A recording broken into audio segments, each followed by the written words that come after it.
អូខេសួស្តីអ្នកនរគ្នាបាទថ្ងៃនេះខ្ញុំទំនេរពីការងារបាទខ្ញុំបានបាទធ្វើបាទដងសន្ទូចស្ទួយត្រីបាទខ្ញុំចេញក្បាច់គុណមួយ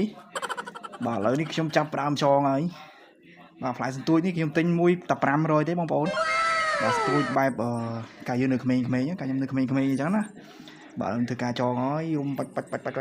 រុំហើយរុំចង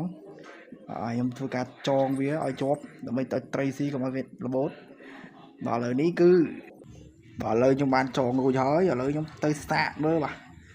តែសាកមើលនេះទេសភាពនៅក្រោយផ្ទះខ្ញុំបាទស្រូវដួលហើយបាទបន្ទាប់ពីភ្លៀងប្រហែលថ្ងៃ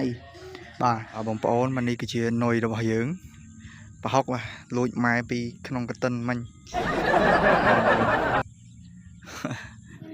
បាទឥឡូវនេះគឺខ្ញុំបាទដោតនុយប្រហុករបស់យើងមិញហ្នឹងបាទធ្វើការដោតឲ្យវាឲ្យស្ទួយត្រីដើម្បីឲ្យវាជាប់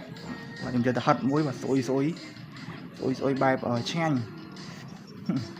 បាទហើយខ្ញុំដោតហើយធ្វើការដោតនោះឆ្កែខ្ញុំមកហិតគូតខ្ញុំទៀតដល់កមកបាទឥឡូវខ្ញុំកំពុងដោតនុយហើយដោតនុយគឺដោត2 3 4ជុំឥឡូវខ្ញុំដោតរួចរាល់បាទនេះខ្ញុំដោតនុយចុងហើយស្អុយមែនទែនបាទមិនដឹងថាវាស៊ីឬអត់ទេបាទចាំមើលវាស៊ីអត់បាទ